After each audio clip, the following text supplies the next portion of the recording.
Lumi în coliziune cu Radu Golban la Gold FM.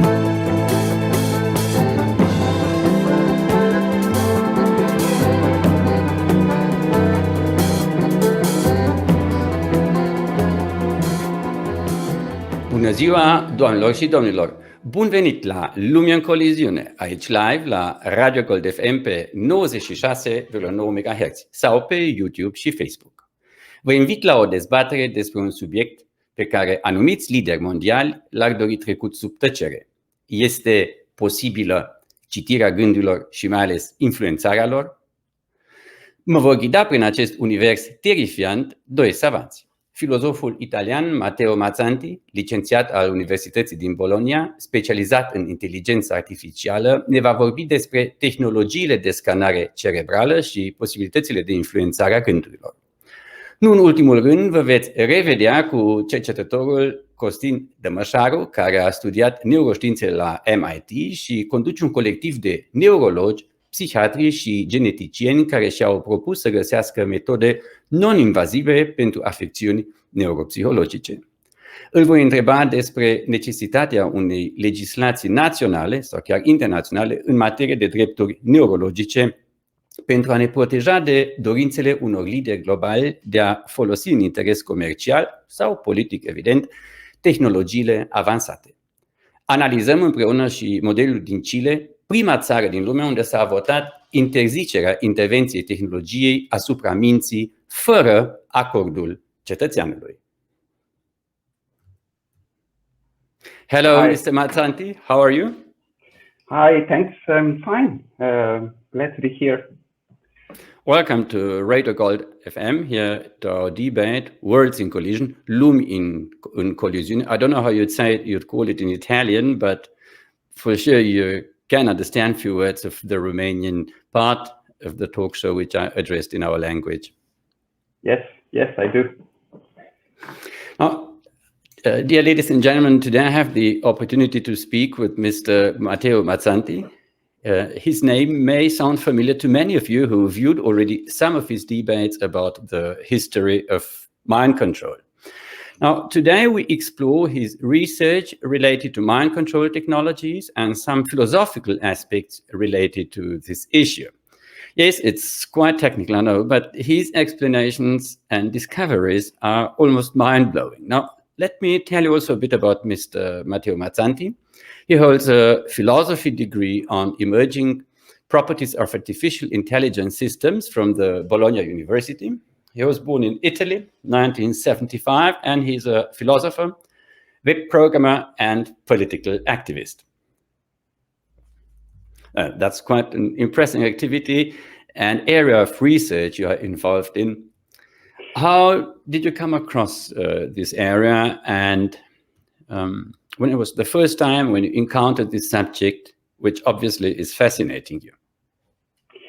Well, yes, I like to keep active more than one career, and I've been inspired by philosophy. I always wanted to understand the meaning of existence, and I found that books are really interesting answers, and so I read books about philosophy. I eventually take a bachelor in philosophy, and I also been interested in other career paths because at the time I was more, I would say, remunerative. I was paid by not by writing books, but by writing websites. By the time I was young at that time, I was getting a degree. Internet was booming, and I saw in internet an interesting opportunity to publish thoughts, to stream knowledge to a broad audience of people. At that time, only television was and newspaper were available, and it is one-to-many communication. There is one broadcaster that broadcasts to many other people that transmit information to many other people. And these people usually read the newspaper and watch television, and that's one way communication.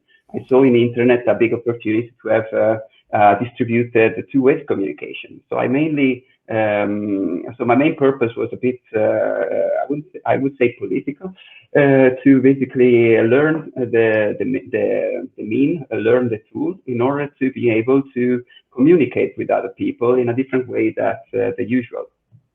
And so I studied a little bit of internet, how you can do web pages, and eventually so I was approached by companies and they asked me to build websites for them. And so I started like this information technology career. I was interested also in what is intelligence and what is consciousness, and how it's possible to have artificial intelligence and evolution, and what is evolution. So I did I read some books about it.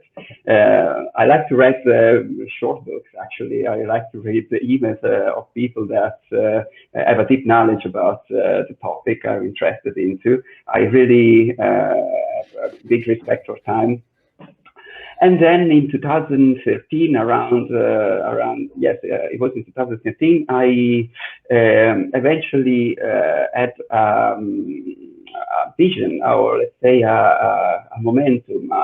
I thought that maybe it is already the time for the computer to speak to humans, or let's say to interact with computers, not by using mouse and keyboards, but maybe just by using our thoughts, our brain. Maybe the neuroscience has made the steps necessary to reach that level already. So we can, instead of today's we have Siri, Alexa, we can talk with Siri, Alexa, we can ask for a receipt just by talking to a computer. But an interesting level of communication for me was, okay, can we skip the voice? Can we think something and let's say a question and get the answer directly from a computer without the need of vocalizing it? We will come to the technical possibilities, but let's start slowly but surely with this subject by addressing some rather philosophical aspects, like advancements in novel neurotechnologies will have profound implications for society and human rights. So why is that so, to explain to our audience? Well, as soon as we go down 2 millimeters in our skull, we meet the brain. And the brain is also about perception.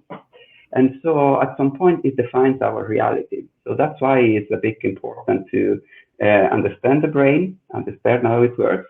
And at the time that we start doing experiments with it,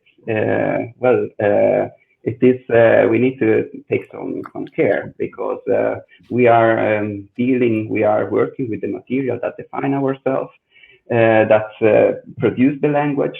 So it is also related to the way that we relate to each other. So so how the society is perceived, how ourselves is perceived, and how we talk to each other. So it's pretty an important topic. It defines us at many levels. A very famous American neurologist and scientist, Mr. Professor James Giordano, said in a speech at the West Point Military Academy, which was like in autumn 2019, that the can of worms in terms of neurotechnology has been opened. So that means it's rather something irreversible what is happening. Do you agree to that a can of worms might have been opened? Yes, I would say, technology always moves forward. It's a pretty impossible, I think, to stop knowledge, to go behind. yes, I mean, it is possible. Like if we, because of a big cataclysm, let's say, like all the knowledge that the human society has could be reduced to the fact that, okay, different environment condition. Given the world as it is, if no major strike, if there is no meteorite that strike us, or if we don't nullify ourselves with atomic wars, then probably knowledge will move on. It can be delayed, maybe. It can be, but it will eventually move on. And I think that when something is possible, if thing is thought to be possible, then the human being wants to catch it. And so neuroscience and knowledge about the brain is something that is very possible now, thanks to new brain scanner technology from the 70s, the 80s, the 90s. I think we aim for it, and with big will. We have a thirst for knowledge, and sure, we have thirst for knowledge about our brain. George Annas, an expert in bioethics and human rights, predicts a planetary class struggle. So we see the notion of class struggle is still going on. That goes beyond the classic Marxist dialectic of the bourgeoisie and the proletariat to become a battle between humans and post-humans, at some stage post-biological beings. Do you share his view? Yes, I agree with it. I think that the major point is access to resources. So I would say relate his point of view with the classical dialectics, in the sense that we can talk about capital divides, so between bourgeois and proletariat, but we can talk about the digital divide. We can talk about healthcare, vaccine divide, and lately about cyber tech divide. So access to resources is the key here. We are already a cybernetic organism. We all depend on mobile phones and cloud services. We all use Google to find the shortened path to, for example, a shopping mall. So we are already very deep interacting with the technology. So the key here is how we access the technology. Is it a democratic process? Is it something that is available? Is it something that creates equity? So I think it's a matter of the same, but just in a different formula. I'm thinking that here the focus is how to design the technology in order, and the society in order to be accessible and not to be discriminative, for example. So you rather put the emphasis on the availability to wider parts of the population, not in terms of possibilities, but in terms of making the possible research available. Is that right? Yes, research, first of all, and also tools. I'm thinking about companies like OpenBCI or Kernel.co or OpenWater that have engineered new ways of doing MFMRI or in general brain scanners. So if we go from, if every time we need to take a brain scan, we need to use a machinery that is big and large and can be hosted only in hospitals, and it costs millions. Then we have an access to this kind of knowledge. If instead we have like tools available like that are portable, like I can have it like on my hand, and it might cost like only a few bucks, let's say some dollars. Then we have a different type of access to the knowledge, and we have a practical way of accessing the knowledge that enable us to use it as much as we want. And that is what I see is a key to democracy today, and to, let's say, equity and fair society. But is there a democracy and a fair society possible at all if data if available data is making behavior predictable. And in this context, we might address the issue related to Cambridge Analytica in the context of the American elections. And in another context, you mentioned here the company which belongs to Peter Thiel's, Palantir. What could you say about Palantir? But in respect to democracy, when available data is making human beings' behavior predictable, and thus also having a great impact on the elections result. Absolutely, yes. So Palantir is a company that helped Cambridge Analytica to let's say model the data in order to create advertising campaigns that were really effective on Facebook and social media. So they had like access to Facebook data sets, and they thanks to like three likes, you can understand the political view of a Facebook profile of a Facebook user. So yes, access to data can be dangerous in the sense that once I know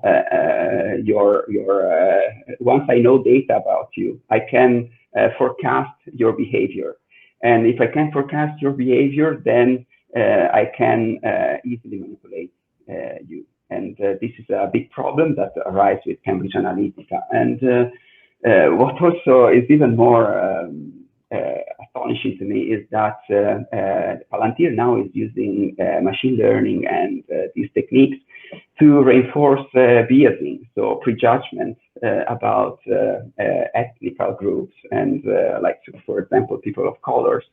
Or poor people across police departments and public agencies. So, for example, in Greece, it was a partner with the government in order to manage the COVID vaccine crisis. So they were collecting data about the population, and they were then forecasting who eventually would have a chance to take COVID-19. And yes, this opened then some ethical question about who owns the data, who has access to the data, what is the purpose of the data? Is it advertising? Is it political advertising? In the case of Denmark, for example, they are using data to predict who will commit crime and in which part of the city. So based on data, the police department might expect that in poor area of the city of Copenhagen, there is a high chance that some crimes will be committed, and so there will be more police there. And also having this expectation that the police might also, let's say, be biased to this strong expectation that poor people mainly commit crimes and rich people don't, or people of colors do. So this is, and there might be, there should be some cautiousness there. Yeah. Well, maybe instead of buying such expensive or investing in such expensive technologies, maybe they should rather spend the money on the poor, on improving their life condition. That would be definitely better and would mitigate poverty than combating poverty in areas, combating crime in areas with poverty. I don't know which way would be the better strategy. But let's look at another aspect, which is the free will. The Chilean Constitution amendment is trying to protect the free will against any influence of neurotechnological access to the brain. Now, while we're talking about the free will, let's go back in time and history to Thomas Aquinas. So for him, free will in the broad sense does not require alternative possibilities, while free will in the narrow sense, which is a liberum arbitrium, is actually precisely the power to make choices between alternative possibilities. So Aquinas merely argues that God moves voluntary causes in such way that he does not make away the voluntary character of their actions, but rather causes them to be voluntary. What about artificial intelligence in this philosophical concept? Is it replacing God? Is it actually the guiding angel of a human being in modern times? Well, it might replace some sort of idea that we have of God. Surely, I think we should think about how we perceive God. I'm personally agnostic, so I have my opinions, but I don't have a strong judgment about the existence of God. But let's consider that we might have different ideas of God. And one idea that we can put on the table is that God is a bit behind our capacities and our perceptions. So to a certain degree, while the artificial intelligence is becoming like a powerful tool, we might think, and also is capable of doing predictions about our behavior and is shaping our society in many aspects. So in the medical system, it's capable of telling if we are prone to get a flu. In the financial system, it's making financial assessment, it's making projection about what will happen in our society. So yes, also artificial intelligence can suggest us decisions to take, or in some cases will take some decision if there is no time for a human being to think too much, like in war affairs. So yes, artificial intelligence might remind us of our powerful God. But probably that is our perception. So maybe like we can think of God as something that goes even behind the power of artificial intelligence.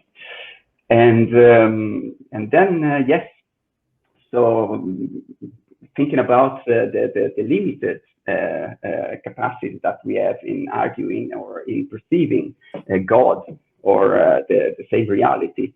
We are struggling also to define ourselves, to define what is consciousness, and to define also free will. It might be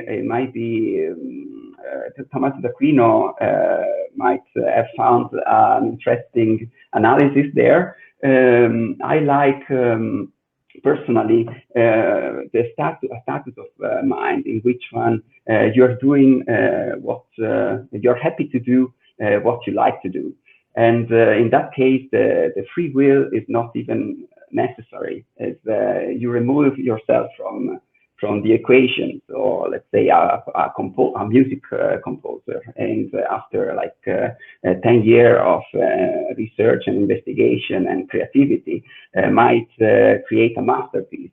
And all the big artists in that state of mind, they refer to themselves like they are guided. They are not even there writing that piece, that masterpiece. They are simply a tool. They are simply a medium, and the masterpiece is created by his own will.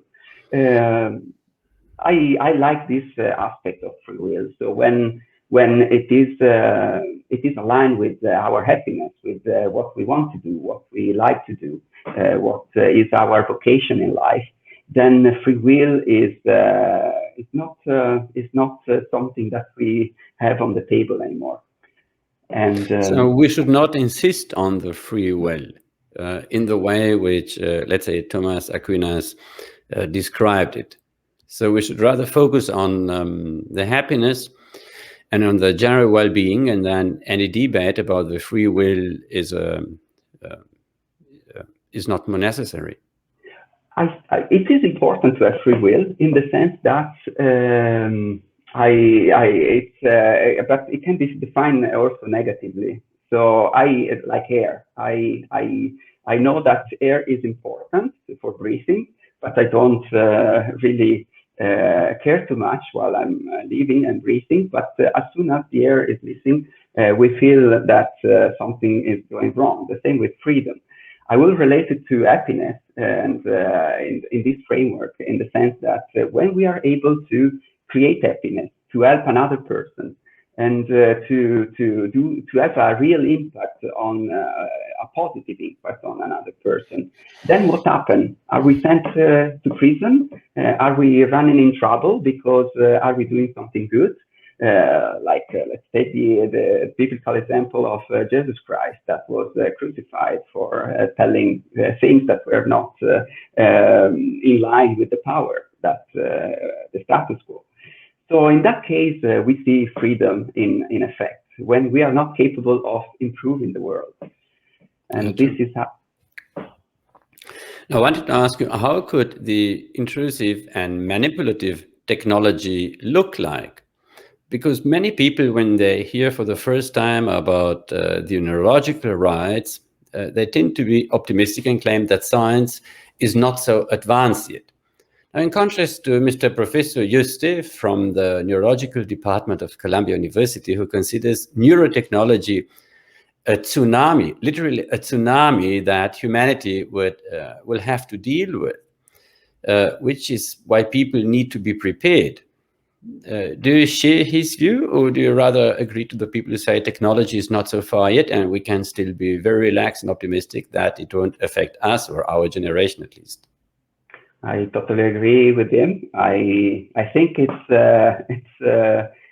more than a tsunami. It's 1, 2, 3 tsunami. It's wow, like even worse.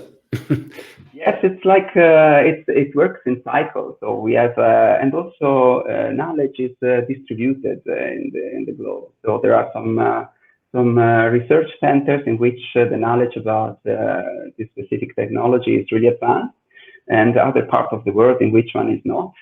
So we need to, again, like the limit is in our perception. We need to extend our vision to not what is just close to us, but what's happening also far away. In the case of neurotechnologies, there are many things that are already available that people might see as science fiction. For example, smart dust. Smart dust is like a kind of invisible powder that is actually a powder. Is it a powder, or what is it? Smart dust. Dust. It's like a powder. Yes. So it's not a metaphor. It's a real dust. Yes, it's really small. It's the nano. Okay. Yes, it's imperceptible, and but it can be seen like with microscopes, of course. And those are kind of little machines, little particles that then assemble together and create like kind of computers, or let's say machinery. And they can assemble they can be controlled in their assemblage through magnetic waves, for example. And this is not like born yesterday. This is a concept, or let's say a research that was revealed in 1992 that was involved in DARPA, that is the Advanced Research Agency of the Department of Defense, so the Pentagon in the United States, the inventors of internet and the inventors of the technologies that is behind the mobile phone. Smart Dust was researched together with RAND, that was the company behind the first atomic bomb, and also other university. I think neurotechnology can be compared to the Manhattan Project or to the Apollo mission, depending on how much let's say, depending on the slope that it will take, it will be more similar to an atomic bomb or to the man on the moon. One is really dystopian scenario. The other one is more of an inspiring one, and it's up to us to lead the way and the path in order to have a positive experience with it. Could you give us, please, a few more examples of such technologies? Also against the background of the incident at the American Embassy a week ago in Vienna, if such modern technologies might be also have used. I don't want to speculate. If you have an idea, we're not investigating on that event, but if that event might be part of the research in such areas of neurotechnology, then an intervention, an argument might be useful? Yes, I think we have seen before that our globe is used as an open space laboratory, like we have seen it with the atomic bombs, in which one, like we were exploding atomic bombs in exotic islands to make experiments, or up in the air, in the sky, in the ocean. So and we have seen before the government using unaware population to run up new stuff, let's say new experiments. So I wasn't surprised if it happens again, and is happening again with neuroscience technology. In particular, we can in the neurotechnologies, the main distinction is made between the technology that is invasive, and so that is inside of your body. It can be smart dust, it can be nanotechnology, it can be like a chipset in the head under the skull, and non-invasive technology, like for example the electroencephalogram that use sensors outside of the brain, so as an helmet that we can wear and take off, and that is called non-invasive technology. So we can make a distinction here. Some of I think of the most interesting technologies are the ones that are not visible, that are like non-invasive also. Like for example, waves and ultrasounds. I'm particularly interested in investing in ultrasounds as the future interface to our brain, because through ultrasound it's possible to read our brains without the need of any device attached to it or inside of it. And it's possible to write to it. So it's possible also to manipulate the activity in our brain thanks to ultrasound. What's the infrastructure? So if I'm trapping you, what's the infrastructure necessary to have ultrasound reading one's brain? How far away should be such a source or a station for ultrasound? Can a mass infrastructure be built up for ultrasound brain reading, or is that something which might be, let's say, only available at a police station or at airport scanners? We are reaching the public domain here. So, and also, what about the infrastructure? Is the infrastructure high frequencies are, for example, mobile phones. So when we think about the mobile network, well, that's based on high frequencies. Ultrasound can be like carried quite easily. It can be the infrastructure would result being quite cheap. The main problem is actually to interpret the data and then just to read the data. Well, I was so bad in science. Now, what would produce the ultrasound in public life? Would any loudspeaker? Are loudspeakers necessary, or what could produce ultrasounds in our daily life? Okay, we need special speakers. We need speakers that vibrate a bit above 44,000 kilohertz. But that is not impossible. So, for example, if I whistle, there are some special whistles that are used with dogs. Those are ultrasounds. We cannot hear the whistle, but the dog does. And that's really cheap technology that produces ultrasound. So it's just a matter of producing sound. It works the same way. It's just that we don't hear them. But it can penetrate the human tissues, and then it acts as a sonar. Like we all know what a sonar is. So we send a signal, and depending when it hits something, then it bounces back, and we can read how it bounced back, and reading how it bounced back, then we can make deduction about what was hit, how what's the state of the tissue that was hit, and so we can read the brain. We can read if in a particular part of the brain there is blood, and so if there is neural activity, if the neuron is charged, if it's firing, if it has activity. And we can do that with really high precision. While EEG, for example, is like to guessing a football match outside of the stadium, with the ultrasound, we are actually close by the football player. We can see what the football player is doing, how the muscles is moving. We have really high precision detail with ultrasound at the grade of the single neuron.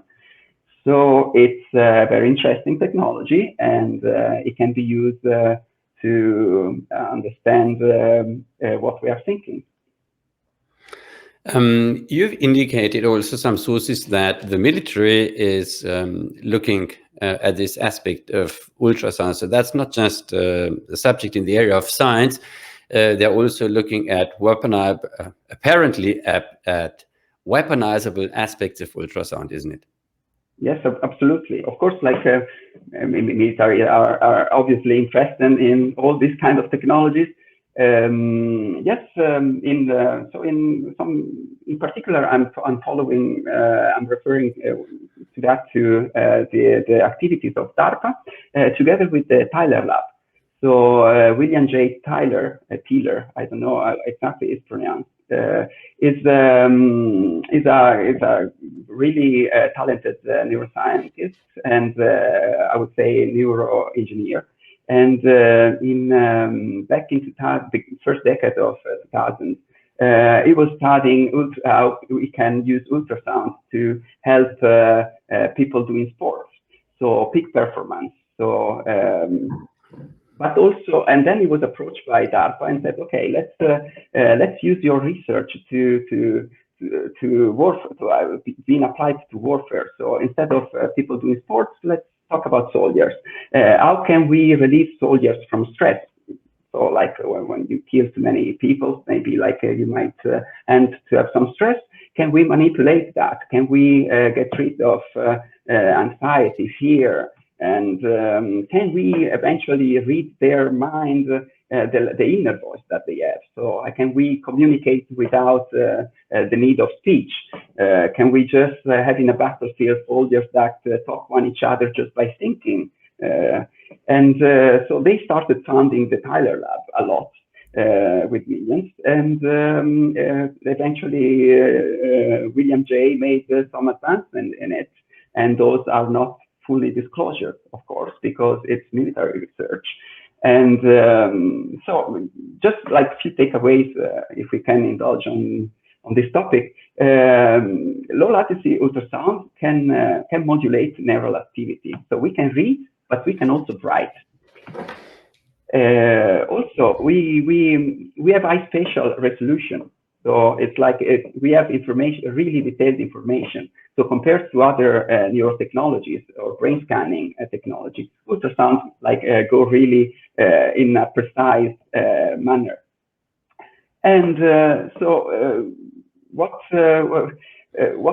the rest of this is that we probably will see that ultrasound might be integrated to the next generation of brain-computer interfaces. And we have examples already in our daily life. Yes, if we take, for example, Google mobile phones, Pixel 6, they bring a chip that is called Soli. Soli, yes, Google. Google is actually incorporating a chip that is emitting ultrasound from our mobile phones. And so, and they use that for motion detection. So the way we, like a sonar, the way. Are you serious? So that's already available nowadays?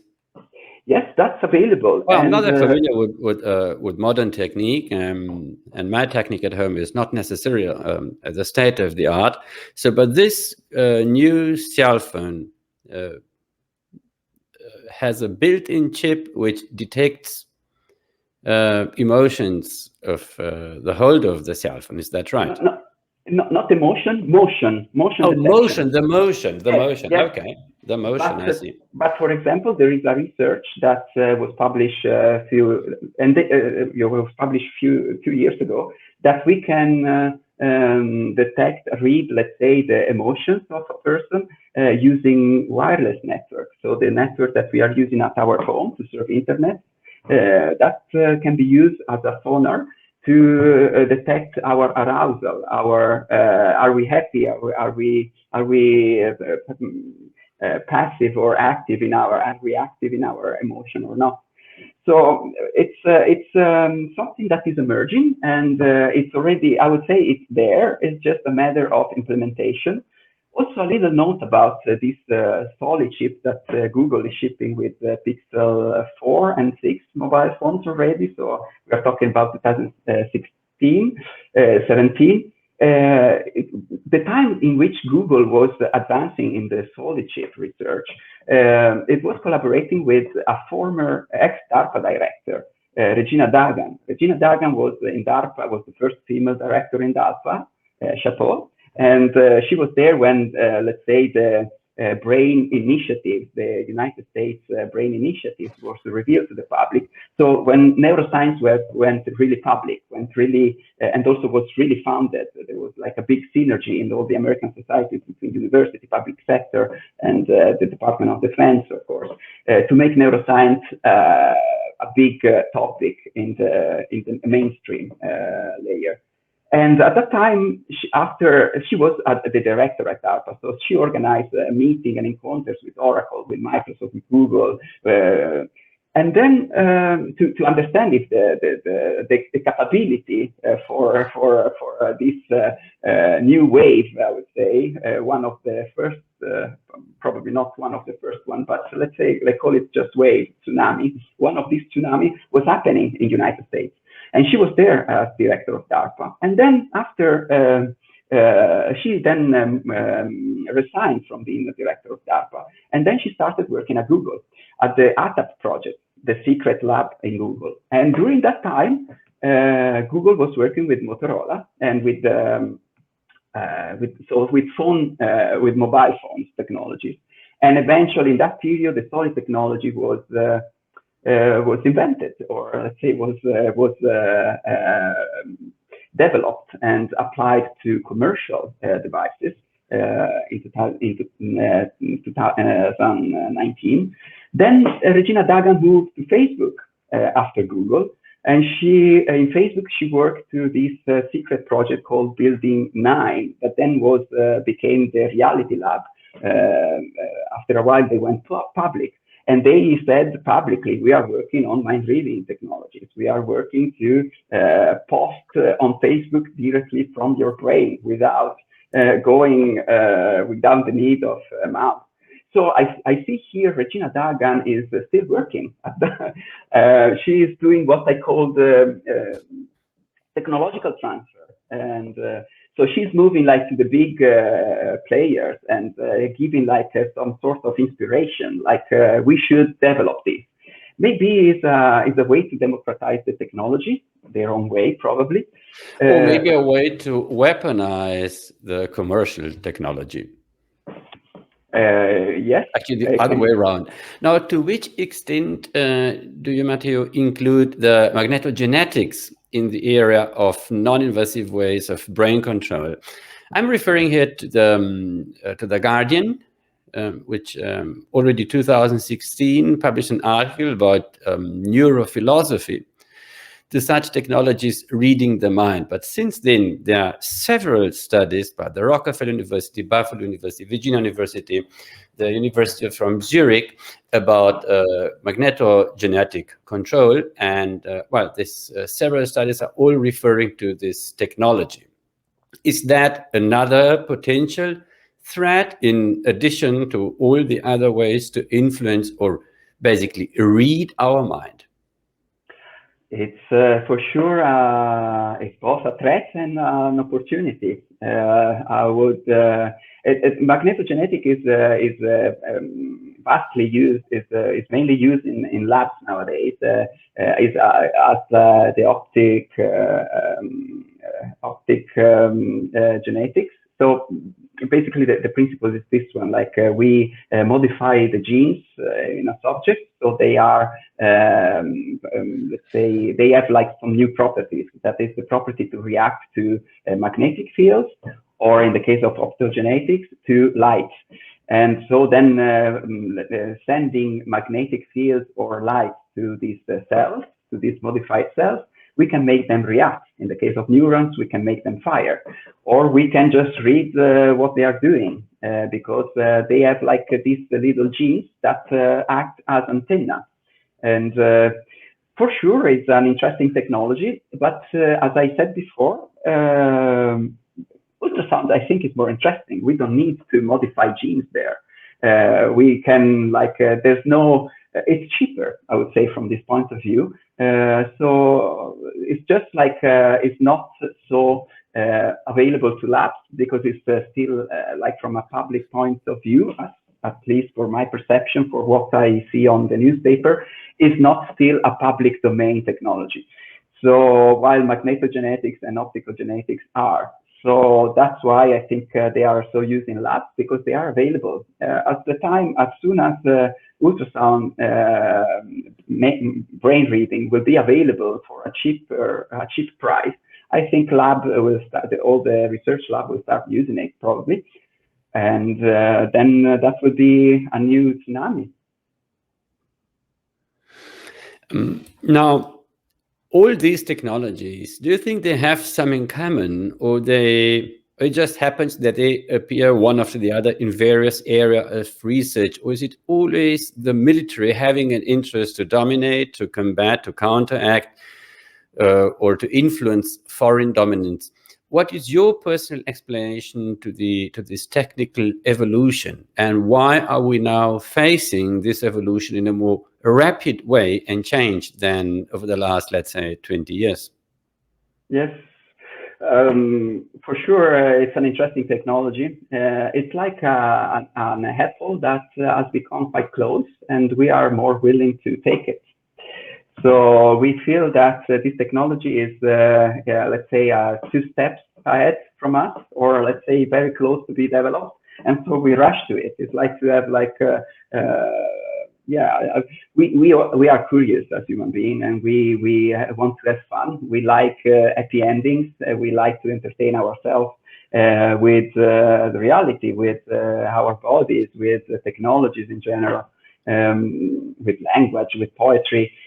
So when we perceive that something is achievable in our lifespan, so let's say in one time generation, then we rush towards it. We see it like, okay, so it's close. I will make an effort to get it as soon as possible because I can do that. It's achievable. So instead of waiting for the next generation to take the chance, I see that there is a chance for my generation to take it. I will put my effort there. So I think that's why there is such an interest and such a rush towards this technology, is because due to the, let's say, evolvement or development in other fields of science, so in material fields, in analyzing, machine learning. So let's not forget that in order to guess what the brain is doing, we need strong computational power, and that was not available in the 60s, for example.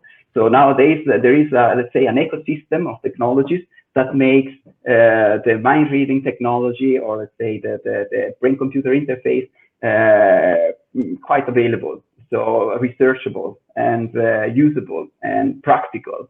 And so we are rushing toward it because, yes, it can happen during my generation, or it has already happened, and it has just to be spread. Well, just at the beginning of your sentence, when you started answering, you mentioned curiosity. So for sure, I must reply now by saying that curiosity kills the cat. I hope it will be not even the cat, and it will not kill us. And it requires a very, very common sense and also emancipation to deal with this issue in terms of its ethical implications, like Chile, which has implemented a constitutional amendment in order to protect the neurological rights of its citizens. Now, one of the proposals in order to address potential ethical challenges are democratic and inclusive summits to establish actually globally coordinated ethical and societal guidelines for neurotechnology development and application. So states must follow now the Chilean example, or rather await that supranational, like the EU or the United Nations, will act and adopt laws in order to protect our brains? What would be your suggestion? Yes, absolutely. It's for sure there's need for ethics. Ethics is the polar star of all our actions, I would say. And with science, there's need for ethics in the neuroscience. Absolutely. It's not a new thing. Even before Chile, the European Union started a framework for ethical neuroscience. Already with the Brain Initiative, the United States already initiated the ethical committees inside of the Brain Initiative to address the problems of neuroscience. The problem is how much are we aware of how much these initiatives are meeting the target, meeting the expectations. And it seems that Chile really does. It seems that Chile is addressing like this problem with the constitutional amendment, yeah. Yes, with the tools and that are really needed, and is taking the things quite serious and is implementing the ethical framework at the low level. These things in Europe are still latent. Like we see research projects, we see investigation about ethical implication of neuroscience, but we don't see when we can then have a practical impact on our society due to this ethical research. And if you were to find, sorry, go on. No. If you were to find an answer, to give me an answer, because I'm battling to find one, what might be the reason that politicians, let's say, for instance, in Romania, might refuse such debates? Is there any contradictory in the areas of neural rights where a politician might say, or let's say human rights activists, no, we don't want to address that subject? What could be the concerns related to politicians, and why and how could you encourage them to have the courage and the devotion to address this subject in public? Because I'm facing quite I wouldn't say it's a resistance, but it's a rather polite way to prevent such debates in Romania. They simply don't want to participate, as if it was something, well, not dangerous, but not a good issue, not a good path to follow. Yeah, but maybe it's difficult to raise consensus about something that is a bit unknown. Yes, so maybe the public relation is the main barrier here. It's difficult probably for a politician that is used to not talk about science, but talk about like an emotional approach to the people that elect him, to talk about the importance of ethics, the importance of because then it brings like together then other human rights. And then we should start talking then about how addressing problems, how to make progress. And sometimes it's easier just like to make a strong statement that goes on the media. And maybe neuroscience is not not big statements to do compared to others.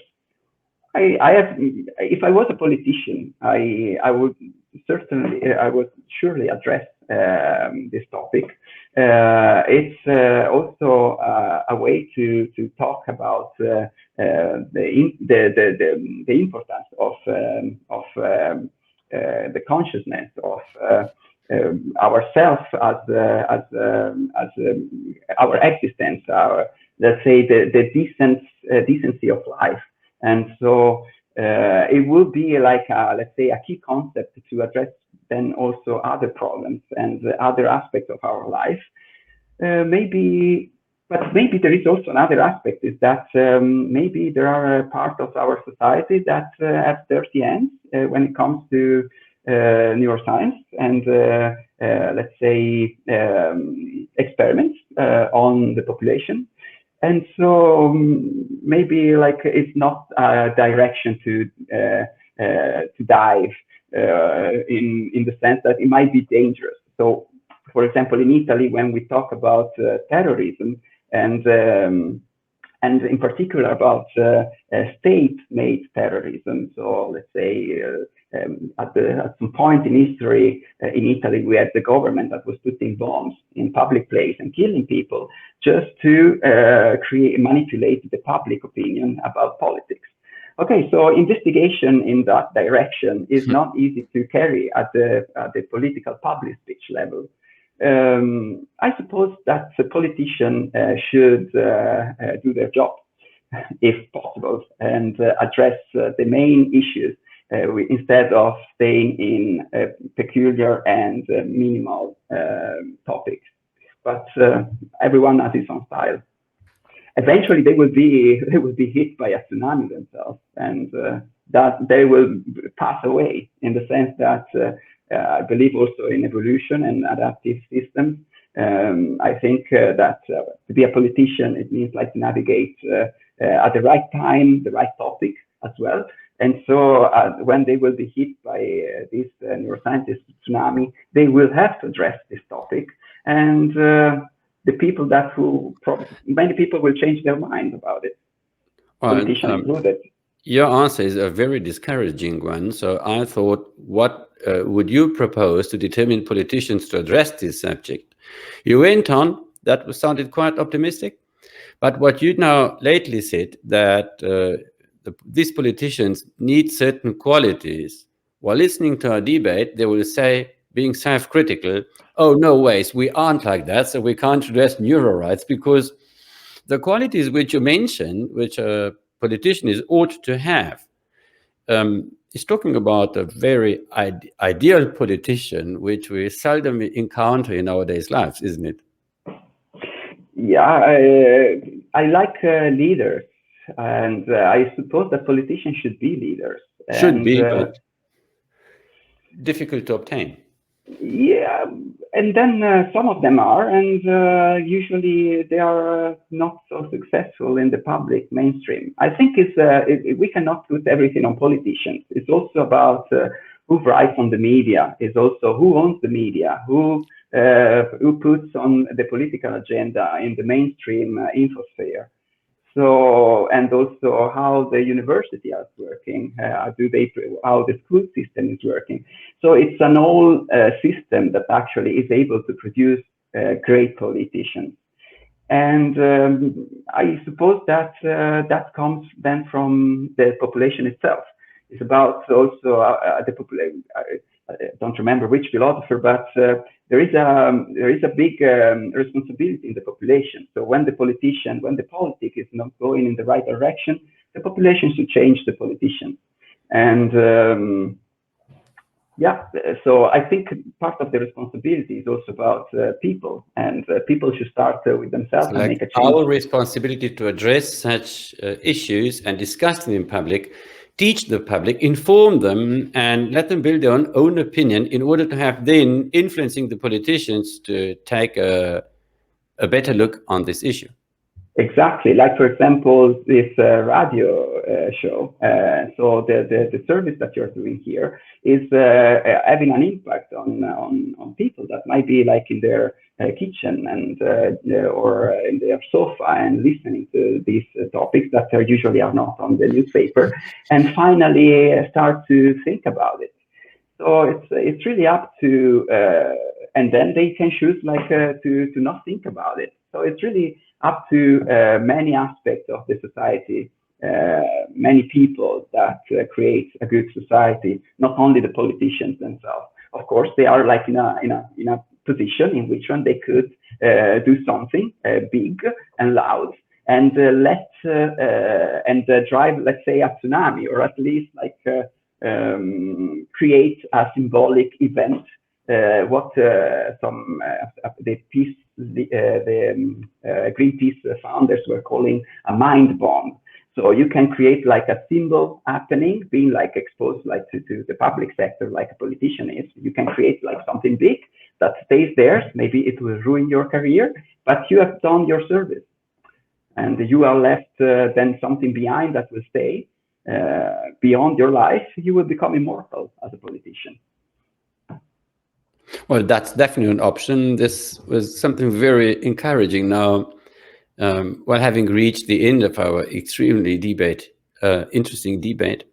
Matteo, thank you very, very much. It's been an honor to have you here at Radio Gold FM, my debate, Worlds in Collision. Thanks for having sacrificed your Sunday lunchtime for having this discussion. Hope to see you soon on Radio Gold FM here at 96.9. All the best. Lots of success in your area of research. I can all our audience actually recommend a presentation of you on the internet on the history of mind control. It goes for about an hour. So everybody who viewed this debate, I highly recommend to have a look on Matteo's presentation on the history of mind control on YouTube. Thanks so much, Radu.